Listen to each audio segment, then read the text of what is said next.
आर्यन खान, जब शाहरुख का बेटा गिरफ्तार हो सकता है तो किसी को भी गिरफ्तार किया जा सकता है।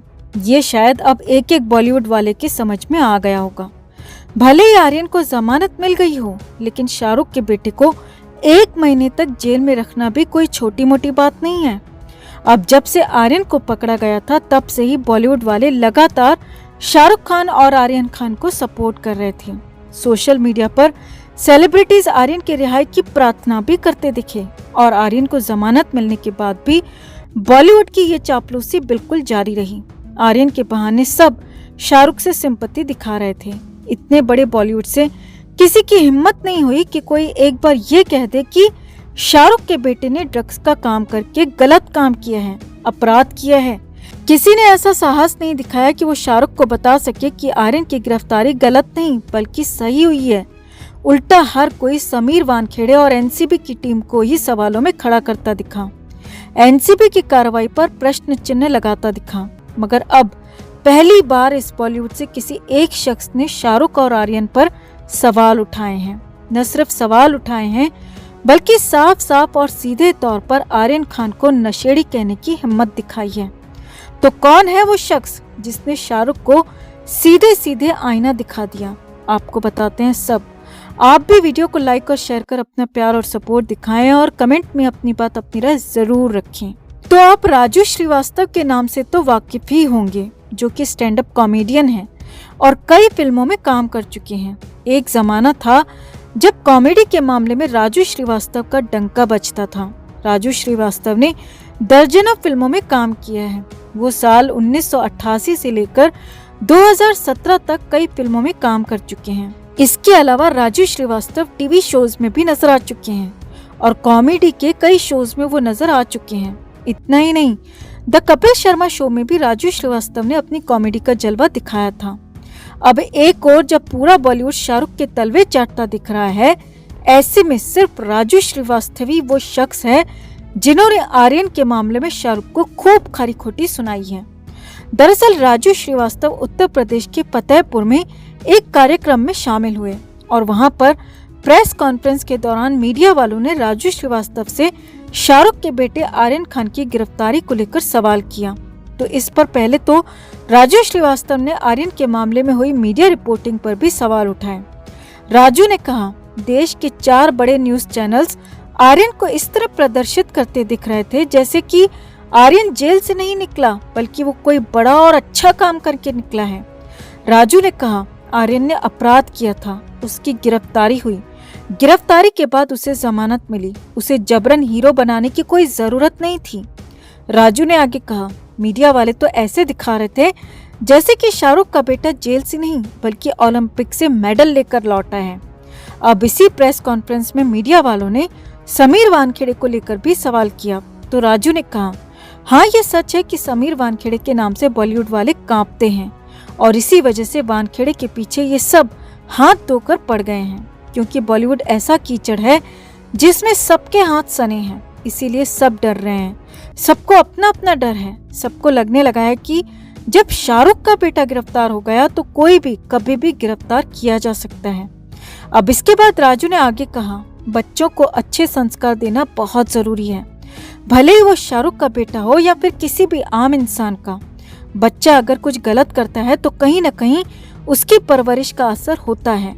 राजू ने कहा, आर्यन क्या 2-4 दिन में नशेड़ी बन गया होगा? सालों से वो नशा कर रहा होगा, मगर उसको किसी ने कभी रोका टोका ही नहीं। राजू ने तो ये भी कहा कि शाहरुख खान को तो समीर वानखेड़े का एहसानमंद होना चाहिए, क्योंकि भले ही आर्यन 28 दिन जेल में रहा, मगर उसे जो सबक इस दौरान मिला होगा वो शाहरुख शायद पूरी जिंदगी में कभी नहीं दे पाते।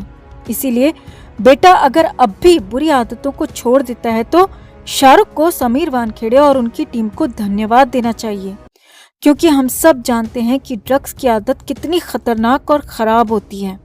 राजू ने एनसीबी की कार्रवाई को यहाँ पर 100 में से 100 नंबर दिए दोस्तों, और कहा कि मुझे पूरा भरोसा है कि एनसीबी आगे भी ऐसी कार्रवाई करती रहेगी, देश से और समाज से ड्रग्स का ये गंदा जाल मिटा कर रहेगी। अब देखिए ना, शाहरुख के मामले में किसी भी बॉलीवुड के शख्स ने शाहरुख के खिलाफ या आर्यन के खिलाफ एक शब्द भी नहीं कहा, मगर राजू श्रीवास्तव ने शाहरुख को आईना दिखाने में कोई कसर नहीं छोड़ी। आपको याद ही होगा दोस्तों कि सुशांत सिंह राजपूत की मौत के बाद एक्ट्रेस कंगना रनौत और शेखर सुमन बड़े मुखर होकर सामने आए थे, मगर आर्यन के खिलाफ उनके मुंह से एक शब्द नहीं निकला, बल्कि शेखर सुमन तो आर्यन को सपोर्ट करते दिखे, क्योंकि बॉलीवुड में रहकर कोई भी शाहरुख से पंगा नहीं लेना चाहता। मगर वाकई में राजू श्रीवास्तव की हिम्मत की दाद देनी पड़ेगी, जो उन्होंने सरेआम शाहरुख को आईना दिखा दिया। तो क्या वाकई में शाहरुख को समीर वानखेड़े का एहसानमंद होना चाहिए? राजू श्रीवास्तव के इस बयान पर आपका क्या कहना है दोस्तों? कमेंट में आप भी अपनी बात, अपनी राय जरूर रखें और वीडियो को लाइक और शेयर कर अपना प्यार और सपोर्ट भी जरूर दिखाएं। फ्रीडम फाइटर हो, देश का बड़ा देशभक्ति का काम किया हो, और अच्छा उनको बेल मिली है, लेकिन ऐसा लग रहा है जैसे उनको बेल नहीं नोबेल मिला है। तो एक एक दिखा रहे, देखिए इसी दरवाजे से निकलेगा, इसी दरवाजे से आर्यन निकलेगा। नहीं नहीं, उससे भी निकल सकता है, उस पे भी नजर रखिए, इस पे भी नजर रखिए, किसी से तो निकलेंगे। अब आइए उनके घर लिए चलते हैं। मन्नत, शाहरुख खान का देखिए घर, देखिए घर में कितनी मुर्दानगी छाई है, और उनका देखिए वॉचमैन भी दुआ कर रहा है। ऊपर देखिए छत पे देखिए आर्यन के कपड़े सूख रहे हैं। आर्यन के कपड़े देखिए शर्ट कैसे तड़पड़ा रही है, शर्ट ऐसे से तड़पड़ा रही है। उनकी जांघिया तक कह रही जल्दी आओ, हमें पहनो आके, इतना बड़ा तुम देश का काम करके आए हो।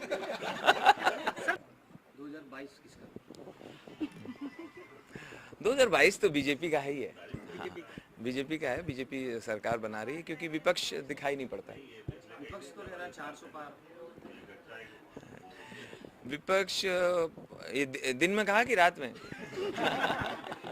हमें लगता है रात में कहा है, सोते सोते कहा हो 400 पार।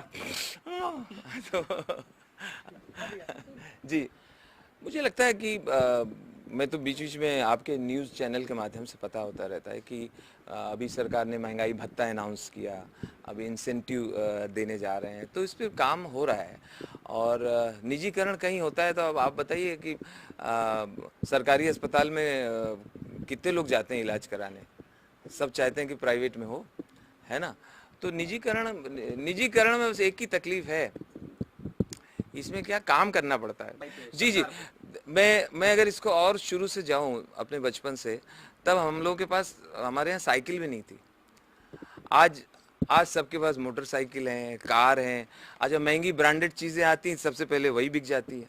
अच्छा, महंगे आइटम पहले बिकते हैं, सिनेमा हॉल खुलता है तो बालकनी पहले फुल होती है। तो मुझे लगता है कि महंगाई तो बढ़ी है, मैं मानता हूँ, उस पर कंट्रोल करना चाहिए, लेकिन लोग भी तरक्की कर रहे हैं साथ साथ। लेकिन ठीक है, महंगाई कंट्रोल करने की आवश्यकता है।